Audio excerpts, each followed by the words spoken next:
ಮಕ್ಕಳೇ, ನಾವು ಈ ತರಗತಿಯಲ್ಲಿ ದಿಕ್ಸೂಚಿ ಯಾವ ತತ್ವವನ್ನು ಆಧಾರವಾಗಿ ಇಟ್ಕೊಂಡು ಕೆಲಸ ಮಾಡುತ್ತೆ, ದಿಕ್ಸೂಚಿಯನ್ನು ಬಳಸ್ಕೊಂಡು ನಾವು ಭೂಮಿಯ ಭೌಗೋಳಿಕ ದಿಕ್ಕುಗಳನ್ನು ಯಾವ ರೀತಿ ಕಂಡುಹಿಡಿತೀವಿ ಅನ್ನೋದ್ರ ಬಗ್ಗೆ ತಿಳ್ಕೊಳ್ಳೋಣ.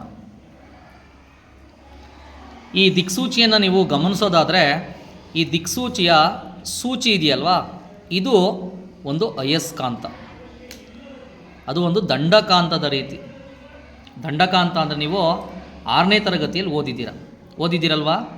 ಈ ರೀತಿ ಇರುತ್ತಲ್ವ ದಂಡಕಾಂತ, ಈ ರೀತಿ ಇರುತ್ತೆ ದಂಡಕಾಂತ. ಇದರಲ್ಲಿ ಏನಿರುತ್ತೆ, ಒಂದು ದಂಡಕಾಂತ ತಗೊಂಡ್ರೆ ಅದರಲ್ಲಿ 2 ಧ್ರುವಗಳಿರುತ್ತೆ. ಒಂದು ಉತ್ತರ ಧ್ರುವ ಮತ್ತು ಇನ್ನೊಂದು ದಕ್ಷಿಣ ಧ್ರುವ ಅಂತ ಅಲ್ವಾ? ಉತ್ತರ ಧ್ರುವ, ದಕ್ಷಿಣ ಧ್ರುವ. ಅದೇ ರೀತಿ ನಿಮಗೆ ಇನ್ನೊಂದು ವಿಷಯ ಗೊತ್ತಿದೆ, ಸಜಾತಿ ಧ್ರುವಗಳು ವಿಕರ್ಷಿಸುತ್ತವೆ, ವಿಜಾತಿ ಧ್ರುವಗಳು ಆಕರ್ಷಿಸುತ್ತವೆ. ಅಂದರೆ ಉತ್ತರ ಧ್ರುವವನ್ನು ವಿಕರ್ಷಣೆ ಮಾಡುತ್ತೆ, ತಳ್ಳುತ್ತೆ. ಅದೇ ರೀತಿ ದಕ್ಷಿಣ ಧ್ರುವವನ್ನು ಏನು ಮಾಡುತ್ತೆ, ತಳ್ಳುತ್ತೆ. ಆದರೆ ಉತ್ತರ ಧ್ರುವ ಮತ್ತು ದಕ್ಷಿಣ ಧ್ರುವ ಎರಡು ಏನಾಗ್ತವೆ, ಆಕರ್ಷಣೆ ಆಗ್ತವೆ ಅನ್ನೋದ್ರ ಬಗ್ಗೆ ನೀವು 6ನೇ ತರಗತಿಯಲ್ಲಿ ತಿಳ್ಕೊಂಡಿದ್ದೀರ. ಅದೇ ರೀತಿ ನಿಮ್ಗೆ ಆ ವಿಷಯ ಗೊತ್ತಿರಬೇಕು.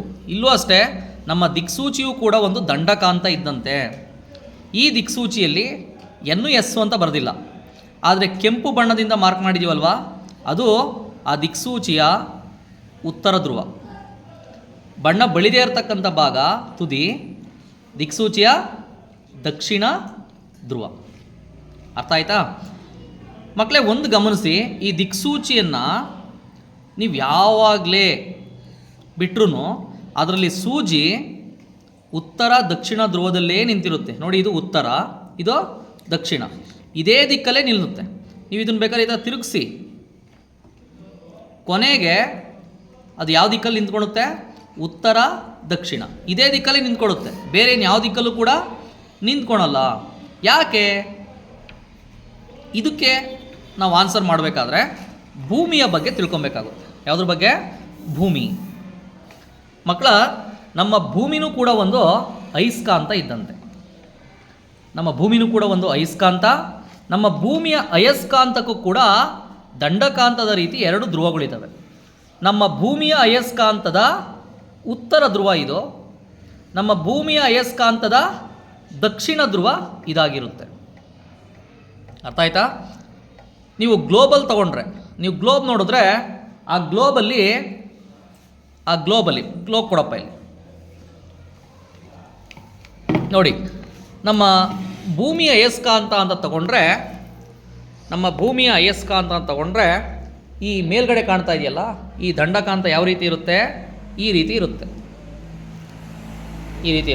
ಭೂಮಿಯ ಅಯಸ್ಕಾಂತ, ದಂಡಕಾಂತ ಈ ರೀತಿ ಇದೆ ಅಂತ ಇಟ್ಕೊಂಡ್ರೆ, ಈ ಮೇಲ್ಭಾಗ ಇದೆಯಲ್ಲ, ಇಲ್ಲಿ ಭೂಮಿಯ ಅಯಸ್ಕಾಂತದ ದಕ್ಷಿಣ ತುದಿ ಇರುತ್ತೆ, ದಕ್ಷಿಣ ಧ್ರುವ.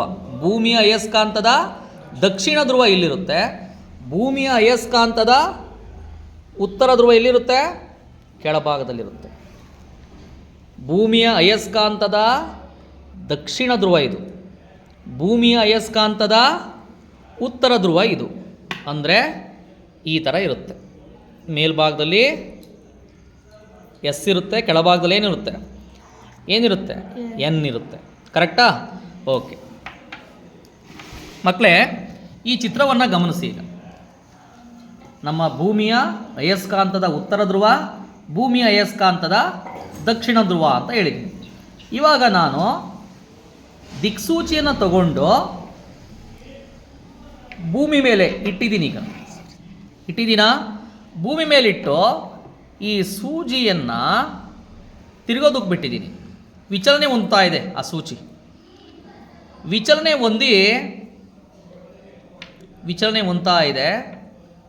ಹೊಂದಿ ಸ್ವಲ್ಪ ಸಮಯದ ನಂತರ ಅದು ಯಾವ ದಿಕ್ಕಲ್ಲಿ ನಿಂತಿದೆ ಹೇಳಿ ನೋಡೋಣ. ಯಾವ ದಿಕ್ಕಲ್ಲಿ ನಿಂತಿದೆ? ಉತ್ತರ ದಕ್ಷಿಣ ದಿಕ್ಕಲ್ಲಿ ನಿಂತಿದೆ. ಒಂದ್ಸಲಿ ಗಮನಿಸಿ, ಇದು ಭೂಮಿಯ ದಕ್ಷಿಣ ಧ್ರುವ ತಾನೆ, ಭೂಮಿಯ ಅಯಸ್ಕಾಂತ ದಕ್ಷಿಣ. ಇದು ಭೂಮಿಯ ಅಯಸ್ಕಾಂತ ದಕ್ಷಿಣ ಧ್ರುವ, ಇದು ನಮ್ಮ ಸೂಚಿಯ ಉತ್ತರ ಧ್ರುವ. ಕರೆಕ್ಟಾ? ಈ ಉತ್ತರ ಧ್ರುವ ಯಾಕೆ ಈ ಕಡೆನೇ ಬಂದಿದೆ? ಯಾರನ್ನ ಹೇಳ್ತೀರಾ ನೋಡೋಣ, ಹೇಳಪ್ಪ. ಉತ್ತರ ಮತ್ತು ದಕ್ಷಿಣ ಧ್ರುವ ಆಕರ್ಷಿಸುತ್ತದೆ. ಹೌದು. ನಮ್ಮ ಭೂಮಿಯ ಅಯಸ್ಕಾಂತ ದಕ್ಷಿಣ ಧ್ರುವ ಏನು ಮಾಡುತ್ತೆ, ಈ ಅಯಸ್ಕಾಂತದ ಉತ್ತರ ಧ್ರುವವನ್ನು ತನ್ನ ಕಡೆ ಏನು ಮಾಡುತ್ತೆ, ಆಕರ್ಷಣೆ ಮಾಡುತ್ತೆ. ನಿಮಗೆ ಹೇಳಿದ್ದೆ ವಿಜಾತಿ ಧ್ರುವಗಳು ಏನು ಮಾಡುತ್ತೆ, ಆಕರ್ಷಿಸುತ್ತವೆ ಅಂತ. ಅದೇ ರೀತಿ ನಮ್ಮ ಭೂಮಿಯ ಅಯಸ್ಕಾಂತದ ಉತ್ತರ ಧ್ರುವ ಏನು ಮಾಡುತ್ತೆ, ಈ ಸೂಚಿಯ ದಕ್ಷಿಣ ಧ್ರುವವನ್ನು ಏನು ಮಾಡುತ್ತೆ, ತನ್ನ ಕಡೆಗೆ ಆಕರ್ಷಣೆ ಮಾಡಿಕೊಡುತ್ತೆ. ಹೀಗಾಗಿ ನಮ್ಮ ದಿಕ್ಸೂಚಿಯ ಸೂಚಿ ಏನು ಮಾಡುತ್ತೆ, ಯಾವಾಗ್ಲೂ ಉತ್ತರ ದಕ್ಷಿಣ ದಿಕ್ಕಲ್ಲೇ ನಿಲ್ಲುತ್ತೆ. ಅರ್ಥ ಆಯ್ತಾ? ನಮ್ಮ ಸೂಚಿಯ ಉತ್ತರ ಧ್ರುವ ಭೂಮಿಯ ದಕ್ಷಿಣ ಧ್ರುವದ ಕಡೆ ಇರುತ್ತೆ, ನಮ್ಮ ಸೂಜಿಯ ದಕ್ಷಿಣ ಧ್ರುವ ಭೂಮಿಯ ಉತ್ತರ ಧ್ರುವದ ಕಡೆ ಇರುತ್ತೆ. ಈಗ ನಾವು ದಿಕ್ಕು ತಿಳ್ಕೊಬೇಕು. ಅವು ಭೌಗೋಳಿಕ ದಿಕ್ಕುಗಳು. ಯಾವ ದಿಕ್ಕುಗಳು? ಭೌಗೋಳಿಕ ದಿಕ್ಕುಗಳು. ಇವಾಗ ದಿಕ್ಸೂಚಿ ಯಾವ ಕಡೆ ನಿಂತಿದೆ? ಉತ್ತರ ದಕ್ಷಿಣದ ಕಡೆ ನಿಂತಿದೆ. ಆ ದಿಕ್ಸೂಚಿಯ ಉತ್ತರ ನೋಡಿ, ದಿಕ್ಸೂಚಿಯ ಉತ್ತರ ಕೆಂಪು ಬಣ್ಣ ಯಾವ ಕಡೆ ಇರುತ್ತೋ ಅದೇ ನಮ್ಮ ಭೌಗೋಳಿಕ ಉತ್ತರ ದಿಕ್ಕು. ಅರ್ಥ ಆಯ್ತಾ? ಆ ಭೌಗೋಳಿಕ ಉತ್ತರ ದಿಕ್ಕಿನ ಕಡೆ ನಮ್ಮ ಭೂಮಿಯ ಯಾವ ಧ್ರುವ ಇದೆ? ದಕ್ಷಿಣ ಧ್ರುವ ಇದೆ. ಅದೇ ರೀತಿ ಈ ಸೂಚಿಯ ಬಣ್ಣ ಬಳಿದೇ ಇರೋ ಭಾಗ ಯಾವುದು? ದಕ್ಷಿಣ ಧ್ರುವ. ಈ ದಕ್ಷಿಣ ಧ್ರುವ ಯಾವ ದಿಕ್ಕನ್ನು ತೋರಿಸುತ್ತೆ? ಅದೇ ಭೌಗೋಳಿಕ ದಕ್ಷಿಣ ದಿಕ್ಕು. ಆ ಭೌಗೋಳಿಕ ದಕ್ಷಿಣ ದಿಕ್ಕಿನ ಕಡೆ ನಮ್ಮ ಭೂಮಿಯ ಅಯಸ್ಕಾಂತದ ಯಾವ ಧ್ರುವ ಇರುತ್ತೆ? ಉತ್ತರ ಧ್ರುವ ಇರುತ್ತೆ. ಈ ರೀತಿಯಾಗಿ ದಿಕ್ಸೂಚಿಯಿಂದ ನಾವೇನು ಮಾಡ್ಬೋದು, ಭೂಮಿಯ ಅಯಸ್ಕಾಂತದ ಧ್ರುವಗಳನ್ನು ಕಂಡುಹಿಡಿಬೋದು.